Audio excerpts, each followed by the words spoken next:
কংগ্ৰেছৰ বিৰুদ্ধে হঠাৎ নৰম হৈছে বিধায়ক অখিল গগৈ।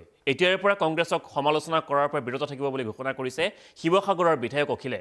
আৰু শেহতীয়াকৈ দেখা গৈছিল যে কংগ্ৰেছৰ বিৰুদ্ধে যিকোনো কথাত হঠাৎ সৰব হোৱা পৰিলক্ষিত হৈছিল অখিল গগৈ। আৰু শেহতীয়াকৈ অখিল গগৈ কিন্তু নিজৰ এনে স্থিতি নৰম কৰা পৰিলক্ষিত হৈছে। অৰ্থাৎ কংগ্ৰেছৰ বিৰুদ্ধে নৰম স্থিতি গ্ৰহণ কৰিছে ৰাইজৰ দলৰ বিধায়ক অখিল গগৈয়ে। এটা গুৰুত্বপূৰ্ণ ৰাজনৈতিক খবৰ, কংগ্ৰেছৰ বিৰুদ্ধে সৰব স্থিতি গ্ৰহণ কৰাৰ পৰিৱৰ্তে নৰম স্থিতি গ্ৰহণ কৰিব বিধায়ক অখিল গগৈয়ে। এতিয়াৰ পৰা গৌৰৱ গগৈ কিংবা ভূপেন বৰাক সমালোচনা নকৰে অখিল গগৈয়ে। সংবাদমেল পাতি অখিলৰ আনুষ্ঠানিক ঘোষণা, কংগ্ৰেছৰ বিৰুদ্ধে আক্ৰমণাত্মক ৰূপত আৰু দেখা নাযাব অখিল গগৈক। কংগ্ৰেছক সমালোচনা নকৰে অখিলে। গুৰুত্বপূৰ্ণ সিদ্ধান্ত গ্ৰহণ কৰিছে অখিলৰ, ডাঙৰ সিদ্ধান্ত। কংগ্ৰেছৰ বিৰুদ্ধে এতিয়া আক্ৰমণাত্মক নহয় বিধায়ক অখিল গগৈ।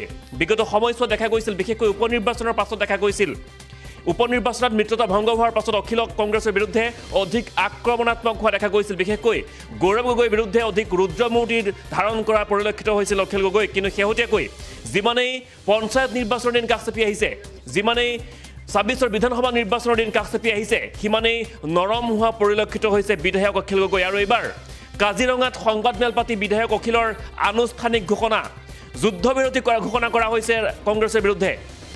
কংগ্ৰেছৰ বিৰুদ্ধে অখিল গগৈৰ যুদ্ধবিৰতি ঘোষণা।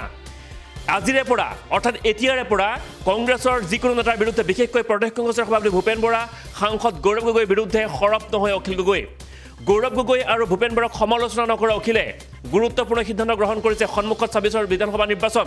আৰু ২৬ৰ বিধানসভা নিৰ্বাচনত বিশেষ ৰণকৌশল প্ৰস্তুত কৰাৰ লক্ষ্যৰে, অৰ্থাৎ সন্মিলিতভাৱে বিজেপিক উৎখাত কৰাৰ লক্ষ্যৰে একেলগে কান্ধত কান্ধ মিলাই ৰণত নমাৰ প্ৰস্তুতি চলাইছে অখিল গগৈয়ে। আৰু সেই উদ্দেশ্য আগত ৰাখিয়ে যোৱাকালি নিশা কাজিৰঙাত বিশেষ সংবাদমেল পাতি অখিল গগৈৰ সদম্ভ ঘোষণা, যুদ্ধবিৰতি ঘোষণা কৰা হৈছে অখিলৰে।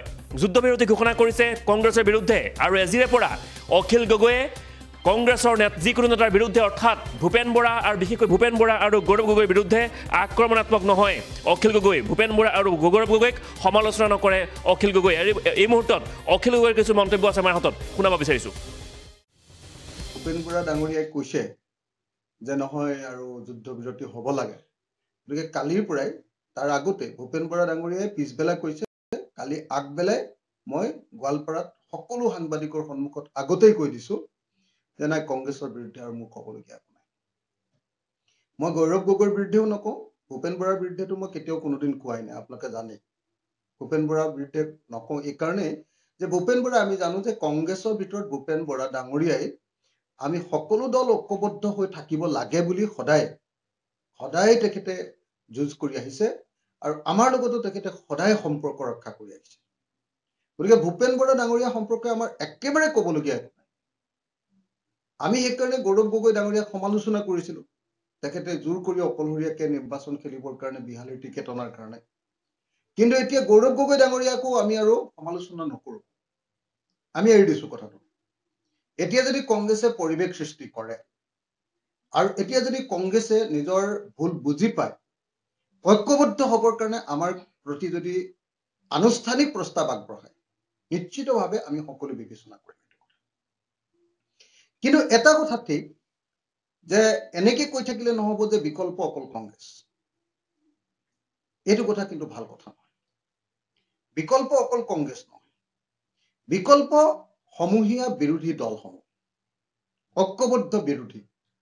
আমি সদায় দেখিছো যে যেতিয়াই ঐক্যবদ্ধ হৈছে, মই বাৰম্বাৰ এটা কথাই কৈ আহিছো প্ৰথম দিনটোৰ পৰা শেষৰ দিনটোলৈকে, সদায় মই এটাই কথা কৈ আহিছো যে যেতিয়া আমি শাসক দলক পৰাজিত কৰিব লাগে, ফেচিষ্ট শক্তি এটাক পৰাজিত কৰিব লাগে, যেতিয়া প্ৰশাসন হাতত থকা এটা শক্তিক যেতিয়া পৰাজিত কৰিব লাগে, তেতিয়া আমি সকলো বিৰোধী দলে অন্তঃকৰণে আমি বিৰোধী ঐক্যটো, একতাটো আমি বিচাৰিব লাগে।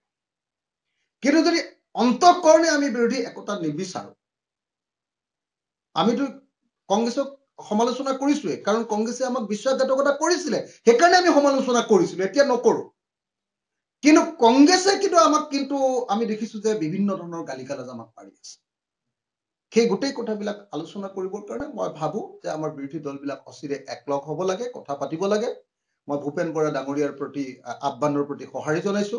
তেখেতে যুদ্ধবিৰতি শব্দটো কৈছে, আৰু ঠিক আছে, তেখেতৰ ভাষাৰে কৈছো যে আজিৰ পৰা আনুষ্ঠানিকভাৱে আমি ৰাইজৰ দলে যুদ্ধবিৰতি আজিৰ পৰা মানি লৈছো যুদ্ধ বিৰতি কৰিছো কংগ্ৰেছ দলৰ লগত যুদ্ধ কিন্তু আমি কৰা নাছিলো কংগ্ৰেছে কৰিছিলে আমি পীড়িতহে হৈছিলো আমাৰ ওপৰত আক্ৰমণহে কৰা হৈছিলে সেইকাৰণে শেষত আমি প্ৰত্যাক্ৰমণ কৰিছিলো সেইটো বেলেগ কথা কিন্তু আমি কংগ্ৰেছৰ বিৰুদ্ধে যুদ্ধ কৰা নাছিলো যুদ্ধ কংগ্ৰেছে আমাৰ বিৰুদ্ধে আমাৰ পৰা আঁতৰি গৈ আমাৰ বিৰুদ্ধে যুদ্ধ কৰিছো নেতা আৰু কৰ্মীক আহ্বান জনাইছো যে কতো আমাৰ বিৰোধী পক্ষৰ বিৰুদ্ধে কতো এটাও শব্দ কোনেও ক'ব নালাগে আমাৰ মুখপাত্ৰসকল ৰাজ্যৰ দলৰ মুখপাত্ৰসকল আমাৰ মিডিয়া পেনেলিষ্টসকল আমাৰ জিলা সভাপতিসকল যিসকলৰ কথা কোৱাৰ অধিকাৰ আছে যিসকলে সংবাদ মাধ্যমত কথা কয় মই তেখেতসকলক আহ্বান জনাইছো যে সংবাদ মাধ্যমত এতিয়াৰ পৰা বিৰোধী দলৰ কোনো দলৰ বিৰুদ্ধে বিশেষকৈ কংগ্ৰেছ দলৰ বিৰুদ্ধে বাকীখিনিৰ বিৰুদ্ধেতো আমি কেতিয়াও এটাও শব্দই নকওঁ কংগ্ৰেছ দলৰ বিৰুদ্ধে এটাও শব্দ ক'ব নালাগে